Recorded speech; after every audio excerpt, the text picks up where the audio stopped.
వట్టి మాటలు మాట్లాడు గప్కాలు కొట్టుడు కాకుండా నేను ఒక్కటే మాట మిమ్మల్ని అడుగుతున్నా, మీరందరూ కూడా చూసింది.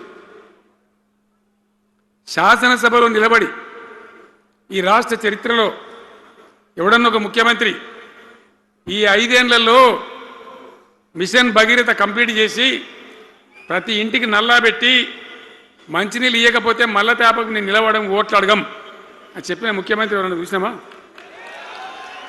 నేను చెప్పిన మాట అసెంబ్లీలో నిలబడి చెప్పి ఆ 5 ఏళ్లలో మిషన్ భగీరథ నీళ్లు తెచ్చి 100% కులం మతం సంబంధం లేకుండా తండాలు మారుమూల పల్లెలకు కూడా ప్రతి గ్రామానికి ట్యాప్ పెట్టి ప్రతి ఇంట్లో ట్యాప్ పెట్టి మంచి స్వచ్ఛమైనటువంటి నీళ్ళు తెచ్చిచ్చింది.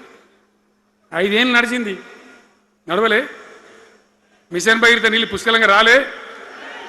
ఏమన్నా రాలేదా? వచ్చినాయా? మరి ఇప్పుడు ఏం రోగం పుట్టింది నాకు అర్థం కాదు. ఇప్పుడు ఎందుకు గుంటుతుంది అది? ఎందుకు నీళ్ళు ఎత్తలేవు? వస్తున్నాయా ఇప్పుడు? మరి ఏం చేయాలా? లాగులు వలగదాకా చంపాలే.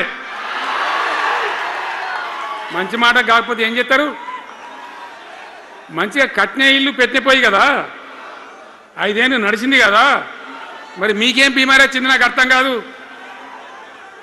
ఇంత పొడుగు మాటలు మాట్లాడుతుందా? అడ్డం పొడుగు మాట్లాడుతుందా? పొద్దున్న లేతే కేసీఆర్ చావాలి, నువ్వు 1000 జన్మలు ఇచ్చినా నేను చావనా కొడుకు అనుకుంటున్నావు.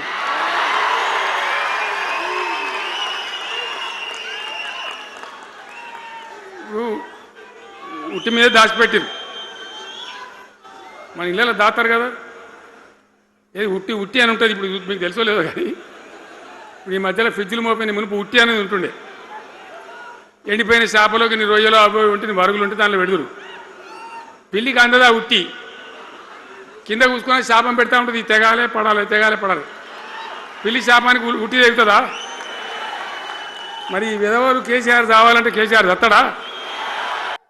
తొడేలు బయటికి వెళ్ళింది, తొడేలు గుండెలు అదరాలి, సరేనా? జై కాంగ్రెస్. ఎక్కడైనా ఏ రాష్ట్రంలో అయినా ఈ భారతదేశంలో స్వతంత్రం వచ్చి 75 సంవత్సరాలలో నేను ఇవాళ సూటిగా సవాలు విసురుతున్నా. గొప్పలు చెప్పుకునేటోళ్ళు, జబ్బలు చర్చుకునేటోళ్ళు, తొడలు కొట్టుకునేటోళ్లకు సూటిగా నేను సవాలు విసురుతున్నా. ఎన్నడైనా కలలో కూడా మీరు పేదవాళ్ళకు సన్న బియ్యం ఇవ్వాలి. ఈ సన్న బియ్యం తల్లిదండ్రులు కన్న తల్లి తన బిడ్డకు, సంటి బిడ్డకు బుక్కడి బువ్వ తినిపించే పథకం ఎన్నడైనా మీరు ఆలోచన చేసిండ్రా? మీరు గడీలలో ఉండి సన్న బియ్యం తింటుంటే, దావతులు చేసుకుంటుంటే, బిర్యానీలు తింటుంటే, పేదవాళ్లకు దొడ్డు బియ్యం ఇస్తే వాటిని తినలేక పశువులకు దానా పెడుతుంటే ఎప్పుడైనా మీకు వాళ్ళ పట్ల కనికరం కలిగిందా అని నేను అడుగుతున్నా. ఇవాళ నేను అడుగుతున్న మిత్రుల ఈ వేదిక మీద నుంచి ఒక ఆయన అంటున్నాడు, ఇంతకాలం శ్రీధర్ బాబు గారు, అడ్లూరు లక్ష్మణ్ గారు అనేవాళ్ళు ఆయన పెద్ద మనిషి అని. ఇక ఆయన పెద్ద ఆయనను కాదో నాకైతే తెలియదు, కానీ ఆయన అంటున్నది ఏందయ్యా అంటే ప్రజాపాలన పోవాలి, పాపాల భైరవుడు రావాలంట. నేను అడుగుతున్న మా మిత్రులను, ప్రజాపాలన ఎందుకు పోవాలి? ఫామ్ హౌస్ల పండుకున్న పాపాల భైరవుడు ఎందుకు అధికారంలోకి రావాలి అని నేను అడుగుతున్న ఈ వేదిక మీద నుంచి. ప్రజాపాలన ఆ పెద్ద ఆయననో వాళ్ళ తాతనో వాళ్ళ ముత్తాతలో తెస్తే రాలేదు. ఈ ప్రజాపాలన వచ్చింది లక్షలాది మంది కాంగ్రెస్ పార్టీ కార్యకర్తలు త్యాగం చేసి తమ రక్తాన్ని చెమటగా మార్చి భుజాలు కాయలు కాసేలా మువ్వన్నెల జెండాను మోస్తే ఈనాడు ప్రజాపాలన వచ్చింది. నీ నెత్తి మీద దరిద్రం ఉండి నువ్వు జగిత్యాలలో ఓడిపోతే, ప్రజలు తిరస్కరిస్తే, నీకు మంత్రి పదవి ఇవ్వకపోతే ప్రజాపాలన పోవాలనా?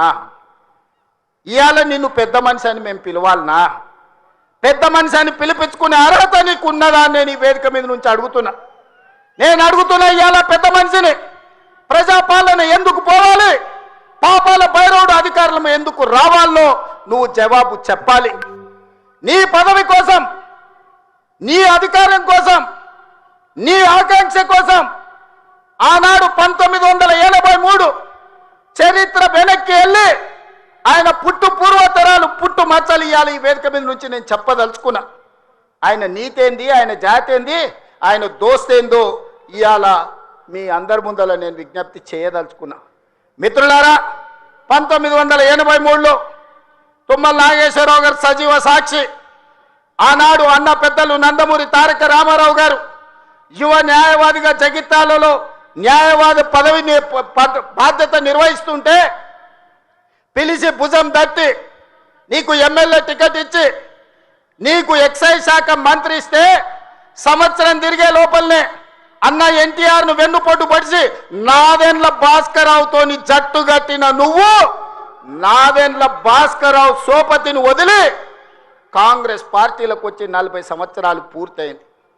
నేను అడుగుతున్నా పెద్ద మనిషిని, ఈ 40 ఏళ్ళు జగిత్యాల నియోజకవర్గమే కాదు కరీంనగర్ జిల్లాలో ప్రతి కాంగ్రెస్ పార్టీ కార్యకర్త 14 ఎన్నికల్లో 11 సార్లు ఎమ్మెల్యే, 3 సార్లు ఎంపీ, 1 సారి ఎమ్మెల్సీ, 14-15 సార్లు బీఫామ్ ఇస్తే దుఃఖాన్ని దిగముంగుకొని ఎన్టీఆర్ను వెన్నుపోటు పడిచిన నిన్ను, నాదెండ్ల భాస్కరరావు అనుచరుడైన నిన్ను ఎమ్మెల్యేగా, ఎంపీగా, ఎమ్మెల్సీగా ఏ ఎన్నికల్లో పోటీ చేసినా వేలాది మంది కాంగ్రెస్ పార్టీ కార్యకర్తలు నిన్ను భుజాల మీద మోసిన మాట నిజం కాదా?